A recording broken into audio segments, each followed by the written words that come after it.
Hola a todos los amantes y curiosos de la historia. Bienvenidos a mi canal. Hoy os traigo la vida de Isabella Fitzroy. Ella fue una rica heredera inglesa que fue casada con uno de los hijos ilegítimos del rey Carlos II de Inglaterra. Un casamiento forzoso para que ella pudiese heredar los títulos y las riquezas de su progenitor, casándose así con un extraño que sería durante todo su matrimonio un gran desconocido para ella. Esta biografía es realizada por petición de Bernardo Enrique de Albuquerque. Isabella Bennet nació alrededor del año 1668 en algún punto de Inglaterra. Ella fue la única hija que nació en matrimonio formado por el primer conde de Arlington, Henry Bennet, y la condesa Isabella de Nassau-Beverwitz.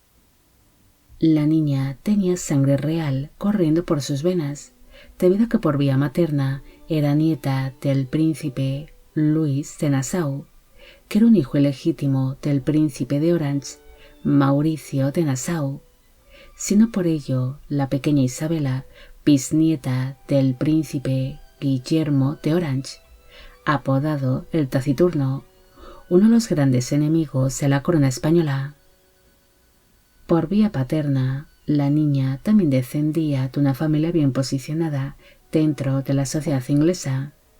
Su padre, aparte de ser conde de Arlington, fue uno de los consejeros privados del rey Carlos II de Inglaterra, además de ser uno de los miembros más destacados del Parlamento inglés, siendo por ello recompensado con distintos títulos nobiliarios, como conde de Arlington y vizconde de Thetford.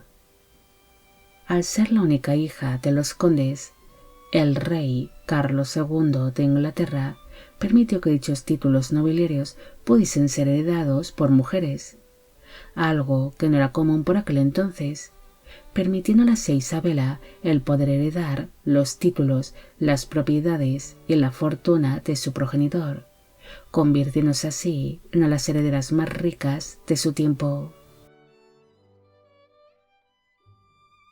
Aquel derecho que se le había entregado a la niña para poder heredar todo el patrimonio de los condes de Arlington tenía trampa, ya que no solo fue un acto de buena fe por parte del monarca, sino que fue una estrategia para beneficiar a uno de sus hijos ilegítimos, comprometiéndose Isabella con Enrique Fitzroy, quien era uno de los tantos hijos que había tenido el rey Carlos II con una de sus amantes más famosas, la duquesa Bárbara Villiers.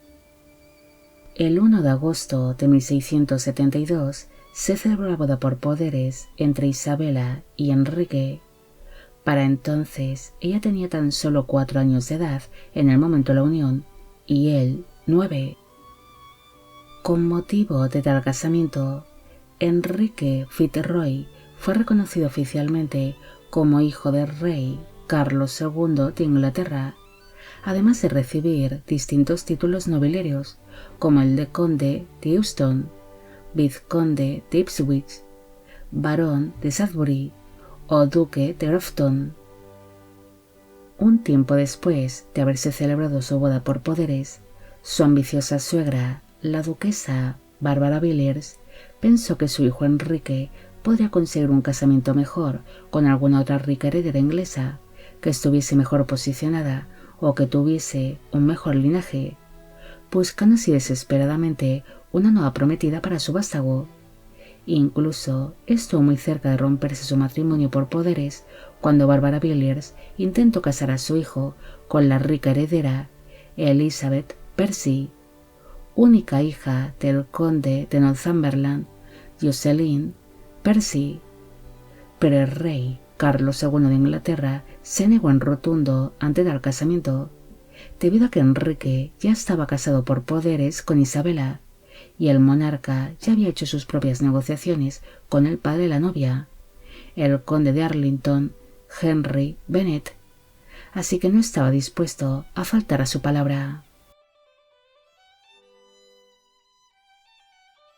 Para evitar que la ambiciosa Bárbara Villiers volviese a buscar otra prometida para su hijo, el rey Carlos II ordenó que se celebrase de inmediato la boda oficial de la pareja, llevándose a cabo esta ceremonia el 4 de noviembre de 1679, teniendo para entonces Isabela tan solo 11 años de edad en el momento de la unión y Enrique 16.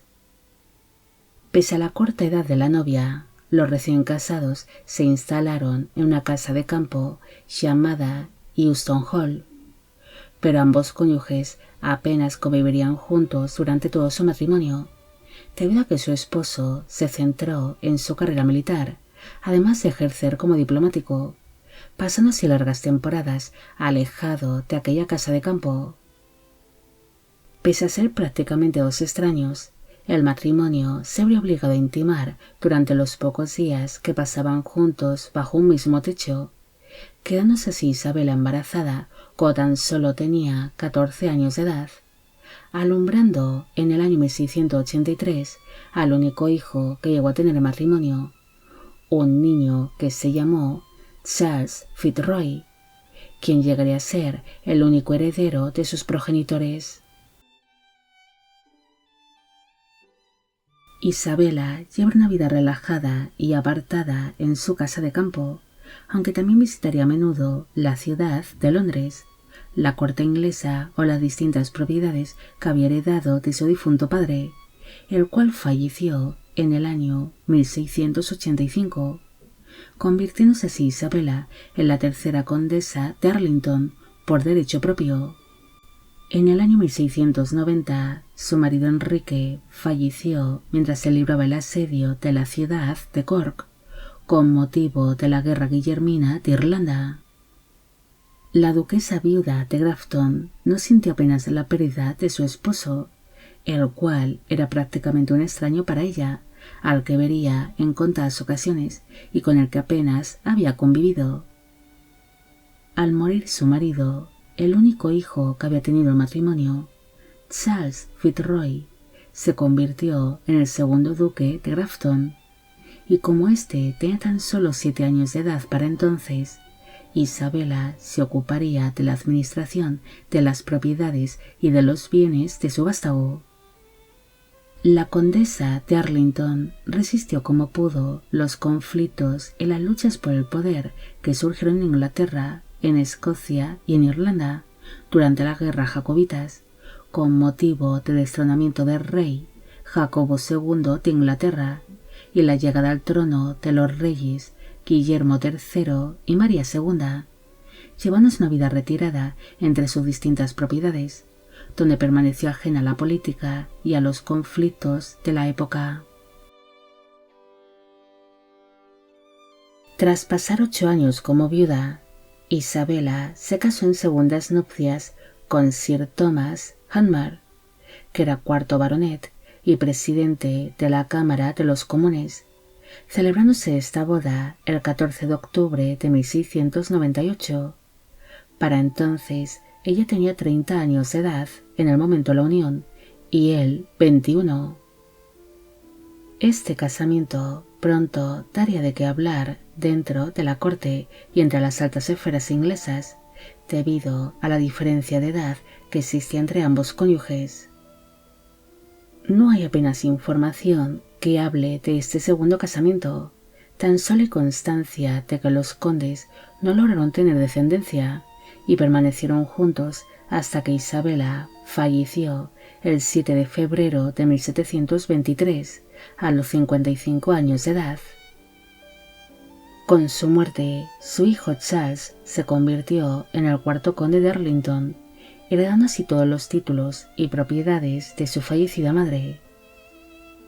2 años después de su muerte, su marido, Thomas, se casó con otra mujer llamada Elizabeth Fawkes, un matrimonio que sería muy infeliz y que acabaría siendo un gran escándalo, debido a que su esposa se acabaría fugando con su primo, Thomas Hervey, con quien tuvo un hijo, surgiendo así entre ambos hombres una serie de hostilidades, de persecuciones y acusaciones mutuas.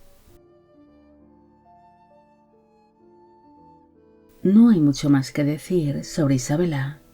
Ella, como otras tantas mujeres de su época, solamente fueron entregadas en matrimonio por cuestiones políticas o por ambición.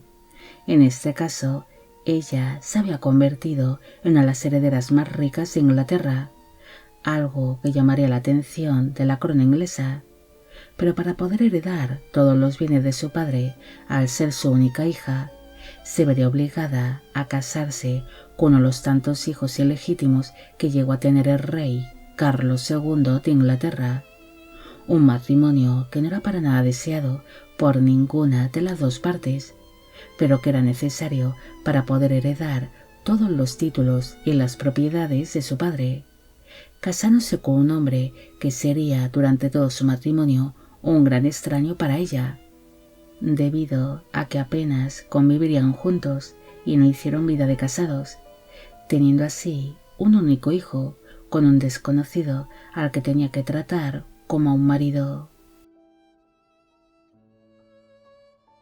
Bueno amigos, llegamos al final de la vida de Isabella Fitzroy. Espero que os haya gustado esta historia y espero a que a Bernardo Enrique de Albuquerque también. Como siempre, agradeceros todo el apoyo que recibe el canal. Mil gracias por ver los vídeos que voy realizando y quisiera agradeceros de corazón el que forméis parte de Biopic Channel. Hoy me gustaría saber qué os ha parecido esta historia y si conocéis el caso de otras parejas que hayan sido grandes desconocidos al no haber convivido apenas juntos. Y con esto me despido. Hasta la próxima.